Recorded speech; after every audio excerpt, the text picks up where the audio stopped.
Bienvenidos todos nuestros hermanos y amigos. Saludamos en radio a todas las personas que escuchan el mensaje de la palabra. Es para nosotros un honor poder servirles. Estamos en este recorrido maravilloso a través de la palabra de Dios y nos ubicamos ahora en el capítulo 3 de la epístola a los Hebreos. Muy interesante, una carta doctrinal que se le escribió a los judíos que se convertían al Evangelio y tenían la tentación de volverse a su antigua vida, a su antigua religión.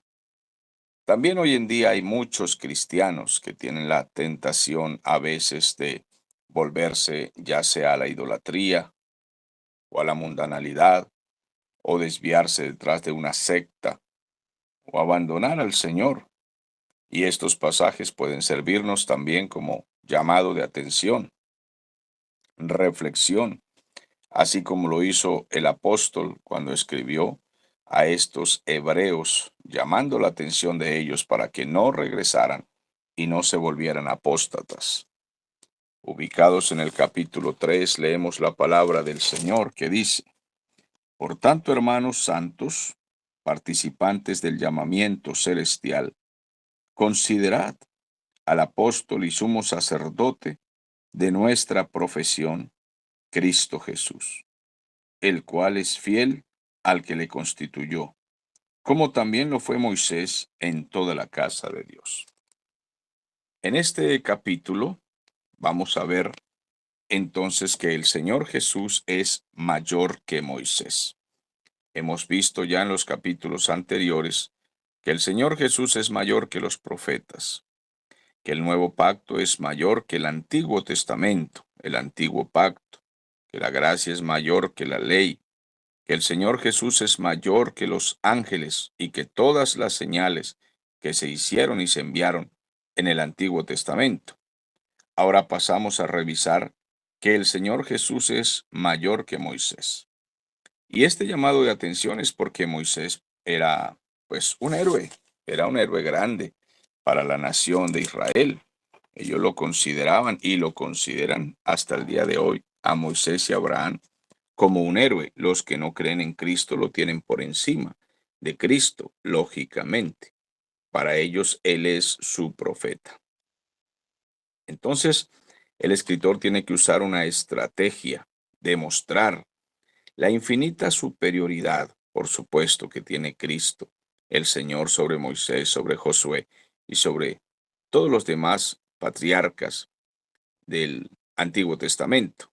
Y dirige el mensaje a los hebreos diciéndoles: santos y participantes del llamamiento celestial. Pues esos son los verdaderos creyentes. La posición que debemos tener es como santos en la práctica. No somos santos por nuestras obras, pero debemos practicar obras de santidad y de justicia, y por eso el escritor llama santos. Pero hace un recordatorio, porque hay un contraste entre las bendiciones de Israel y las bendiciones que Dios da a la iglesia. A Israel, aunque las bendiciones venían del cielo, se le hablaba de promesas terrenales y materiales. Por eso es que los teólogos falsos de la prosperidad moderna, esos teólogos que predican solo materialismo, siempre toman textos que se les daba a Israel sobre prosperidad material, para tratar de decirle a la iglesia que nosotros estamos llamados a ser ricos y millonarios, que tenemos que poseer la tierra, y usan muchos textos del Antiguo Testamento dados a Israel para tratar de incluir, de introducir de alguna manera, ya sea violenta o a veces discreta. Ellos no son muy discretos, ellos son muy violentos, ellos dicen las cosas de frente. Usted está llamado para ser rico, por tanto, pacte. Usted tiene que dar dinero porque está llamado a ser millonario. Si su vecino tiene un carro, usted debe tener un carro mejor que el de su vecino, dicen ellos. Si su vecino compra una casa, usted es hijo de Dios. Tiene que tener una casa mejor que la de su vecino, porque a Israel se le hizo muchas promesas terrenales y materiales. Entonces, estos falsos teólogos pretenden tomar esos textos y aplicarlos, los ajustan de manera brusca y obligatoria para la iglesia. Nuestras bendiciones son principalmente espirituales, tanto aquí en la tierra como las promesas espirituales que tendremos a la hora de entrar al reino milenial y al reino eterno. Lógicamente que Dios nos bendice con muchas añadiduras y cosas materiales, pero nuestro llamado no es a ser millonarios. Todos los cristianos no seremos ricos en cosas materiales, no. Hay muchos cristianos en toda la época de la historia que han pasado alguna necesidad. No han sido mendigos, pero han pasado alguna necesidad. Todos hemos pasado muchísima dificultad. Y obviamente que cuando escuchamos esas falsas predicaciones, si no tenemos la doctrina, nos confundimos, porque empezamos a pensar, ¿por qué siendo yo un hijo de Dios tengo que pasar esta necesidad? Porque tenemos en la mente la falsa idea de que nosotros como hijos de Dios no tenemos por qué pasar ninguna necesidad ni aflicción económica ni material por el hecho de ser hijos de Dios. Pero no es así. Los discípulos del Señor, desde que comenzaron, están llamados para sufrir aflicciones, persecuciones de todo tipo, tentaciones, toda clase de ataques en todo sentido. La idea del enemigo es destruir al pueblo de Dios con diferentes aflicciones. Y nuestra meta es sostenernos fieles, como dijo Pablo, puedo ser fiel, sé vivir en la abundancia y en la escasez. A veces tenemos abundancia, a veces hay escasez. Gracias a Dios porque algunos cristianos tienen cosas materiales y no sufren como sufrimos otros. Gracias a Dios porque algunos ministros de Dios pues están holgados y están muy bien, gracias a Dios por eso. Pero nuestro llamado no es a estas cosas. Entonces aquí se aclara cuál es el llamado y se le dice a Israel que esta es otra dispensación y a los hebreos, esta es otra dispensación. Los creyentes son llamados principalmente a bendiciones en lugares celestiales en este tiempo presente. Ya estamos para Dios ubicados en lugares celestiales y ya tenemos bendiciones espirituales. Todos los dones que tenemos y la capacidad que tenemos para entender la palabra del Señor son precisamente dones espirituales. No todas las personas en el mundo pueden leer la palabra de Dios y comprenderla. Además que les aburre, porque el carnal, el hombre natural, se aburre leyendo la Biblia, estudiando. Él no puede entender, lee estos textos y no sabe de qué está hablando la Biblia. Él no entiende absolutamente nada. Su mente se hace un montón de alambre que se enreda uno con otro, de púas, de alambre de púas, y su mente se enreda totalmente y prefiere no tener nada que ver con la Biblia. Pero los creyentes son personas espirituales, llamados a considerar el mensaje del Señor. Entonces, en este pasaje se llama a considerar a Jesús como el sumo sacerdote que ha sido llamado y que es mayor que Moisés, mayor que Josué, mayor que Aarón, y debemos confesarlo como el apóstol de nuestra vida y el sumo sacerdote de nuestra vida. Se dice en el versículo 2, el cual es fiel al que le constituyó, como también lo fue Moisés en toda la casa de Dios. Hasta este versículo parece, y hasta el versículo 3 parece que hubiera un paralelo entre el Señor Jesús y Moisés. Está diciendo que el Señor Jesús fue fiel igual que Moisés en la casa de Dios. Aquí se le llama casa de Dios a Israel, porque Moisés fue en eso muy fiel. En todo lo que Dios le dijo que hablara a Israel de parte de Dios, él fue muy fiel. Él habló muy fielmente la palabra del Señor. Ahora, dice, porque de tanto mayor gloria que Moisés es estimado digno este. Y aquí comienza a decírsenos que Jesús es de mayor gloria, digno de mayor honra.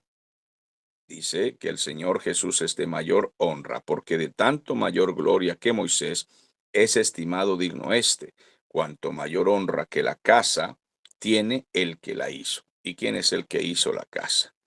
Entonces aquí ya termina la semejanza y el paralelo, porque hay puntos que son de indiscutible superioridad.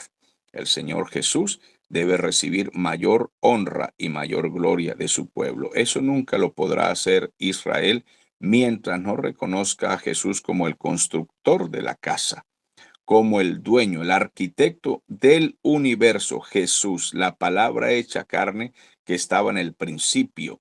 En el principio era el verbo y el verbo estaba con Dios, pero el verbo era Dios mismo.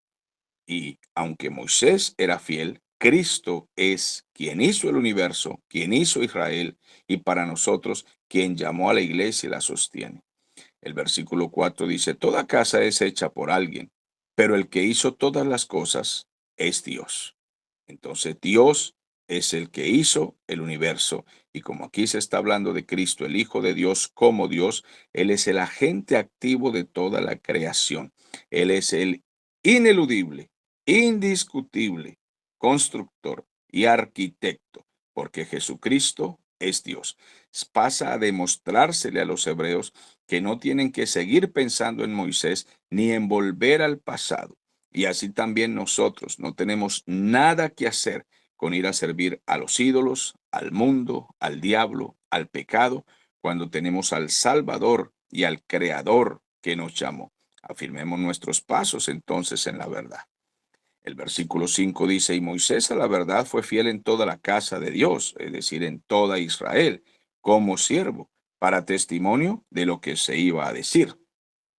Entonces Moisés fue un criado, pero muy fiel en la casa de Dios. Él les decía de todo lo que Dios estaba enviando a decir, pero estaba señalando a los hombres adelante. Moisés era un profeta que mencionaba con su propia vida que vendría uno mayor que él y testificaba de las cosas que entonces vendrían. Y estas cosas del futuro también se refería a la persona de Cristo Jesús. Entonces, Cristo dijo, si ustedes creen a Moisés, deben creerme a mí, porque Moisés estaba escribiendo y hablando acerca de mí. Recuerden que eso lo dijo el Señor Jesús en el capítulo 5 de Juan. Él, en su discurso siempre les recordaba acerca de eso. Lo mismo que hizo con los discípulos en el camino de Maús, que empezó a hablarles toda la escritura, todo lo referente que había en el Antiguo Testamento acerca de Cristo, porque todo el Antiguo Testamento habla de Cristo. Cuando hacemos un estudio acerca de Cristo en el Antiguo Testamento, encontramos entonces que el tabernáculo representa a Cristo, que el maná representa a Cristo, la nube a Cristo, el fuego a Cristo, la roca a Cristo, el agua de la roca a Cristo. Todo en el Antiguo Testamento señalaba hacia Cristo, el sumo sacerdote Cristo, el aceite, el Espíritu Santo que vendría para los creyentes y así sucesivamente todo apuntaba hacia Cristo. Dice el versículo 6, pero Cristo como hijo sobre su casa, y esa casa somos nosotros, con tal que retengamos firme hasta el final la confianza, el gloriarnos en la esperanza. Entonces Cristo ha sido fiel y es fiel sobre la casa de Dios como hijo, no como siervo. Moisés era un siervo, pero Cristo es el hijo. Esa es la condición en la que se le ha puesto la condición de dignidad. Entonces su casa, porque es su casa, él no es solo un servidor en la casa, sino que él es el dueño de la casa y en este caso la iglesia. Entonces el escritor pasa a explicarnos que Cristo es el dueño de la casa. Entonces estamos leyendo el versículo 6. Volvamos a leerlo, por favor. Dice la palabra del Señor, pero Cristo como hijo sobre su casa, el cual somos nosotros, o la cual somos nosotros, si retenemos firme hasta el final la confianza en esta esperanza, se nos presenta una condición.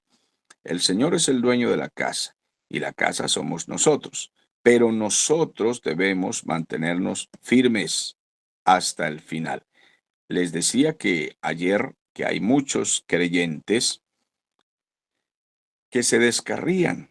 Su vida se vuelve muy desgraciada, muy triste, abandonan el camino, terminan borrachos, blasfemando del Señor y se burlan de la palabra del Señor. Y nos han preguntado cantidad de veces, ¿Por qué si ellos son creyentes terminan en esa condición?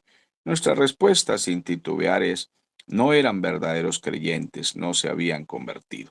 Porque un cristiano puede ser que caiga, puede ser que peque, eso es normal, pero volverse un apóstata, burlador del Evangelio y blasfemo e irse a disfrutar la carne y no regresar, sinceramente nos está demostrando que no amaba al Señor, que no se había convertido, que no era un creyente fiel, no importa si ha sido bautizado, si ha sido pastor, no importa si ha sido un diácono, no importa qué cargo haya tenido en la iglesia, al irse hacia atrás y no regresar y quedarse descarriado, disfrutando del mundo, nos demuestra que no se había convertido.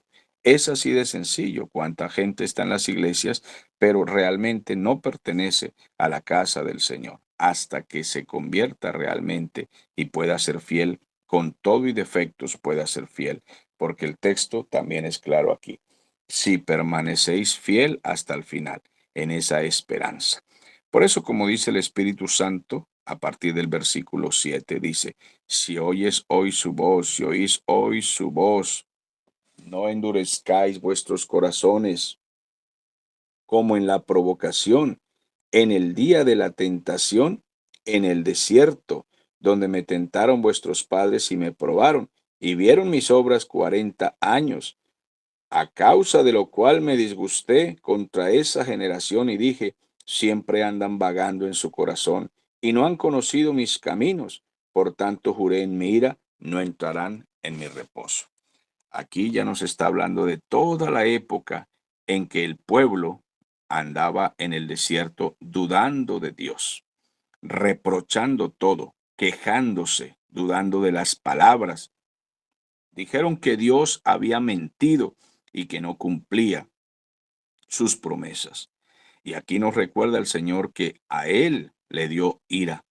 Se indignó contra este pueblo por su concupiscencia, por sus quejas, por su idolatría, por su incredulidad, por su rebelión. Por todo esto el Señor se enojó.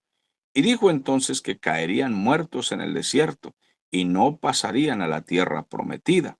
Por eso pasaron solamente Josué y Caleb, y no pasó el resto del pueblo, sino que murieron allí en el desierto por haber tentado al Señor, por haberlo ofendido y por haber dicho que él era mentiroso. Ahora el Señor dijo, no entrarán en mi reposo. En su ira juró el Señor que no iban a entrar a la tierra de Canaán, la cual entonces sería llamada Israel. No entrarían a esa tierra, el Señor lo juró, y llamó a esto reposo. Ahora a nosotros se nos ha dicho que Jesús es nuestro reposo, nuestro descanso. Cuando tengamos conflictos, problemas, enfermedad, cualquier clase de circunstancia, vamos al Señor Jesús en oración. No lo hagamos enojar diciendo que Él miente, que Él no puede sustentarnos, no puede sanarnos, que Él no nos ha cumplido. No, Él tiene su manera de obrar, su forma soberana, pero Él va a escuchar y Él va a obrar en nuestra vida. Solamente vamos a Él, que Él nos ha prometido, venir a mí y descansar. Venid a mí los que estáis trabajados y cargados, fatigados de la vida. Todos los que estáis con cargas, venid a mí, yo os haré descansar. Se nos ha prometido. Versículo 12 dice, mirad hermanos, que no haya ninguno de vosotros que tenga ese corazón tan malo, tan incrédulo, que se aparta del Dios vivo. Eso está en el versículo 12. Los que se apartan del Dios vivo tienen un corazón malo porque son desagradecidos. Así de que el Espíritu Santo nos está llamando a reflexionar acerca de la historia de Israel, como los hebreos, como los judíos se apartaron del Señor con todas estas palabras violentas que dijeron contra Dios, y se nos advierte a nosotros como una amenaza, podríamos decir, para que no hagamos lo mismo. Antes bien, versículo 13, exhortaos unos a los otros cada día, exhortarse, cada uno alentando a su hermano, hoy, para que ninguno de vosotros se endurezca por el engaño del pecado. Cada uno, esa mutua exhortación es como un antídoto, hablando en medio de la angustia, de la dificultad. No, hermano, no vuelvas atrás, no lo hagas, ni por otra religión, ni por pecado, ni por tentación, de ninguna manera. Vamos siempre hacia adelante, exhortándose unos a otros en el ministerio, en el llamado, en todas las circunstancias de la vida, llamarnos siempre a seguir en pie, a seguir hacia adelante en el camino de la salvación. El Señor dice que hoy es el día aceptable, que hoy es el tiempo de salvación. Volverse atrás, mirar a Egipto y decir como los judíos decían, es mejor volver a los ajos y las cebollas y la carne que teníamos en Egipto, como si les hubiera ido bien allá. Cualquiera de nosotros que estemos diciendo que es mejor ir al mundo porque allá disfrutábamos esto o aquello, eso sería totalmente ofensivo, totalmente repulsivo para el Señor y vamos a volvernos unos apóstatas y vamos a caer muertos en el desierto sin arrepentimiento. Entonces somos hechos, dice el versículo 14, somos hechos participantes de Cristo con tal que retengamos firme hasta el fin esa confianza que tuvimos al principio. Yo creo que los verdaderos creyentes mantenemos esa confianza siempre. No les digo que en algún momento no hayamos dudado.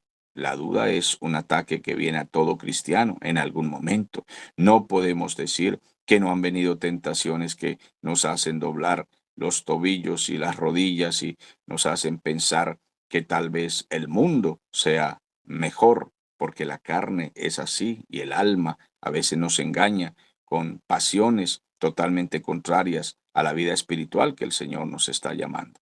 Pero precisamente somos llamados a mantenernos firmes, somos llamados a mantenernos en la verdad, totalmente fuertes contra cualquier situación que pueda venir. Así de que se nos sigue advirtiendo que la evidencia de que nosotros somos hijos de Dios es que nos mantenemos en fe, nos mantenemos en buenas obras, nos mantenemos aferrados al Señor y tomados de la mano juntamente con los hermanos que piensan igual, que quieren permanecer firmes en el camino del Señor y así retener nuestra salvación y no pisotearla y no desecharla. Recuerde que no hay condenación para los que están en Cristo Jesús, pero estos no andan en las cosas de la carne. Porque la fe precisamente es la raíz de la salvación, nos hace perseverar, nos hace dar fruto. Y esos compañeros de Cristo, ¿quiénes son? Sino precisamente aquellos que mantienen esa firmeza y que demuestran verdaderamente que pertenecen al camino.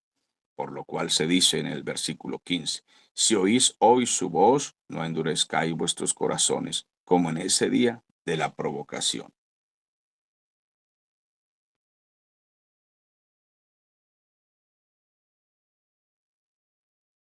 Como en el Antiguo Testamento, provocaron al Señor y lo hicieron enojar.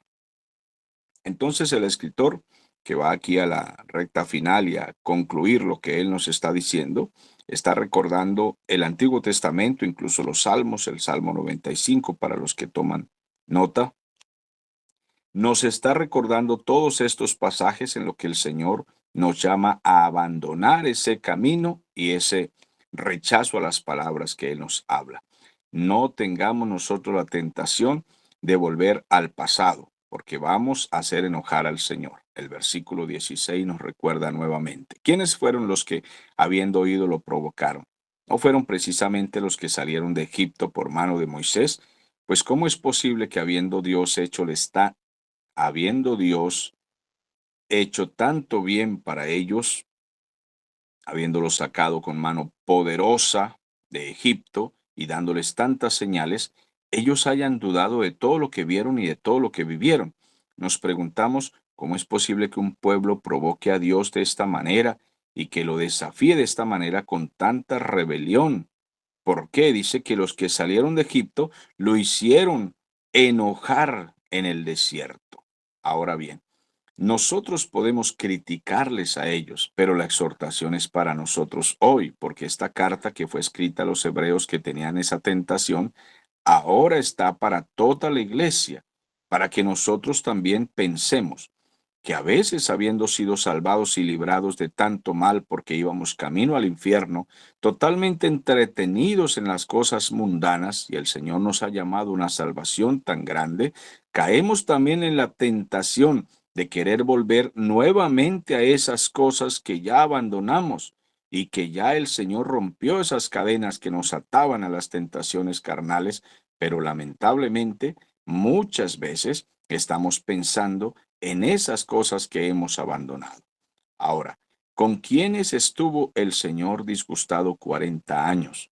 No fue precisamente con los que pecaron, cuyos cuerpos cayeron en el desierto, pues a causa de que provocaron al Señor. Esos rebeldes, el Señor los tuvo 40 años dando vueltas en el desierto y no los soltó. Y eran casi 1 millón de personas, 600, 700 mil personas allí dando vueltas y vueltas por 40 años. No los dejaba pasar el Señor. ¿Por qué? Porque el Señor estaba enojado con la rebeldía de ellos. Y todos esos sepulcros quedaron allí en el desierto. ¿A quienes juró que no entrarían en su reposo, sino aquellos que desobedecieron? ¿A quienes les juró? Precisamente a todos los que salieron de Egipto, que iban a entrar a la tierra prometida, iban contentos pensando que ya en 8 días, 15 días estaban allí, y allí quedaron capturados, dando vueltas y vueltas y vueltas, y no podían entrar, esperando cuándo sería el día, pero seguían rebelándose, y cada día que pasaba, el calor, el frío, las serpientes, las distintas pruebas, les aburrió el maná, y escuchar a Moisés todo el tiempo. Una vez se rebelaron contra él diciendo: tú solamente no eres siervo de Dios, nosotros también venimos de parte de Dios. Y se abrió la tierra y se los tragó. Entonces el Señor se enojó por causa de las rebeliones de ellos. ¿Cuánta rebeldía puede estar haciendo la iglesia en este tiempo contra lo que Dios ha enseñado?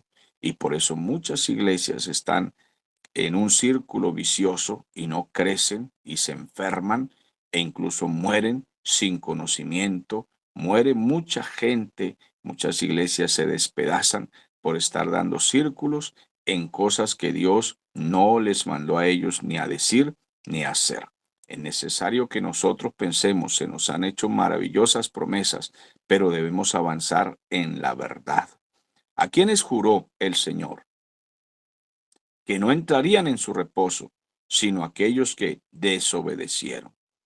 Entonces estos fueron los que fueron excluidos de la tierra de Canaán. El Señor se los juró y les está haciendo estas preguntas para que ellos sean en su conciencia tocados. Y se nos hace esta pregunta a nosotros. Se nos pregunta, ¿la mayoría tiene la razón? Vamos a hacer esta pregunta. ¿La mayoría tiene la razón? Bueno, mi respuesta contundente, usted puede pensar en la pregunta que estoy haciendo y responder. Pero yo diría, y estoy contundente en esto, mi respuesta es no, la mayoría no tiene la razón. La mayoría cayó en el desierto muerta y solamente entraron Josué y Caleb. Ahora, Moisés, un hombre de Dios santo y salvo, pero el Señor lo disciplinó con que mirara la tierra prometida desde lejos, por cuanto él golpeó la roca 2 veces con irreverencia, y la roca representaba a Cristo igual que el agua. Y entonces él dijo, repitiendo el golpe, no puedo darles a ustedes agua, y la golpeó de esta manera, es irreverencia contra el Señor. Ahora bien, porque si ese golpe bien podía representar los golpes que va a llevar el Señor, pues el Señor fue golpeado una vez y para siempre, una vez. No podía Moisés golpear la roca 2 veces. El Señor no va a ser golpeado 2 veces, solamente una vez, si alguien quiere tomar esa metáfora como ejemplo. Pero la pregunta que se nos hace aquí, ¿y a quiénes juró el Señor que no entrarían en su reposo? Bueno, a la mayoría desobedeció. Y la pregunta es hoy para la iglesia, ¿y la mayoría hoy tiene la razón? Mi respuesta es contundente contra el enojo de muchos, que no digamos que muchos me escriben, pero muchos se enojan y algunos me escriben. Sí que nuestras palabras hoy a veces golpean a la misma gente que asiste a las iglesias.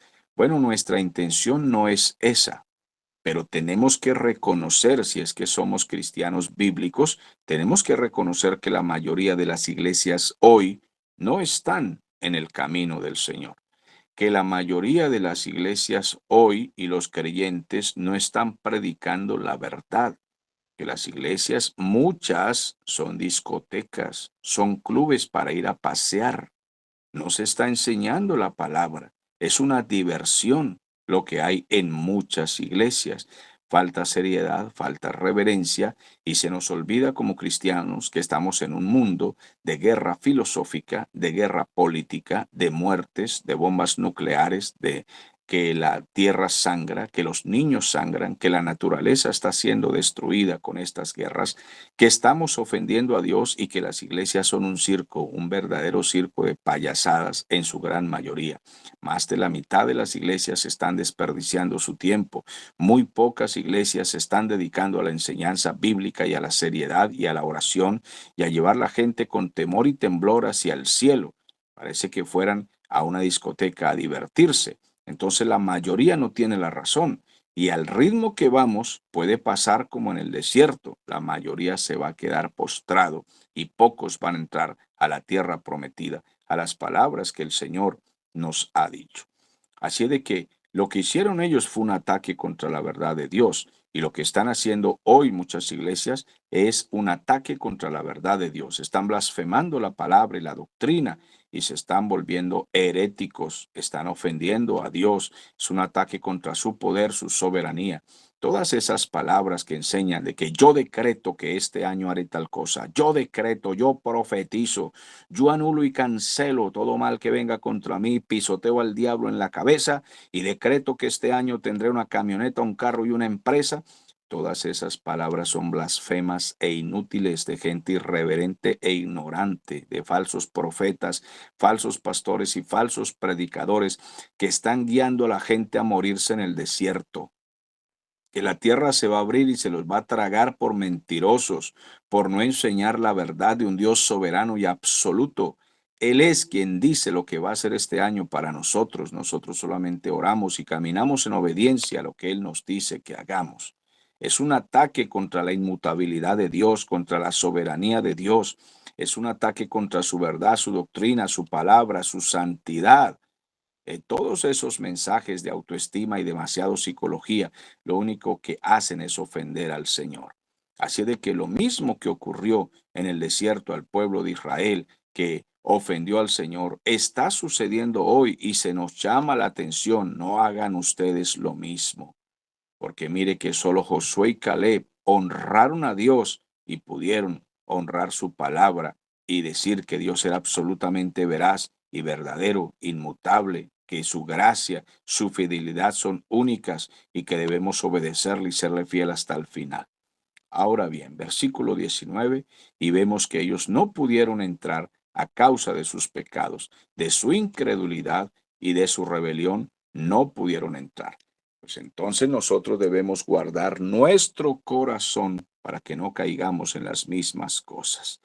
Debemos estar siempre de acuerdo con lo que dice la palabra y agachar nuestra cabeza y doblar nuestras rodillas y decir, Señor, yo acepto, yo quiero entrar en tu reposo, tú eres mi reposo, acepto tu palabra, eres el creador, eres el salvador, eres soberano, salvas por soberanía y por gracia y no por obras que yo haya hecho, acepto tus palabras y las obedezco, no me voy a estar rebelando contra lo que tú digas, no voy a caer postrado, mordido por serpientes en el desierto y quedar allí tendido y perder todas las bendiciones que tú tienes para nosotros, Señor.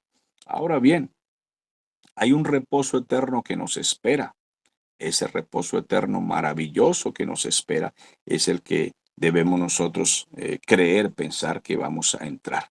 Recuerden que en el capítulo 4, versículo 9, que pasaremos en la próxima clase, se nos dice, por tanto, queda un reposo para el pueblo de Dios. Bueno, ese reposo es el que tenemos nosotros que anhelar y que querer y que esperar. El reposo final y eterno que se nos ha prometido. Esa es nuestra tierra prometida, llegar al final de todo esto.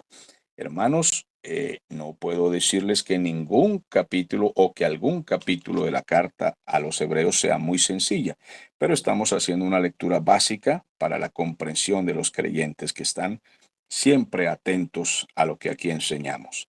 Que el Señor les ayude a comprender, que me ayude también a mí a comprender y enseñar, y que tengamos éxito en el nombre de Jesús.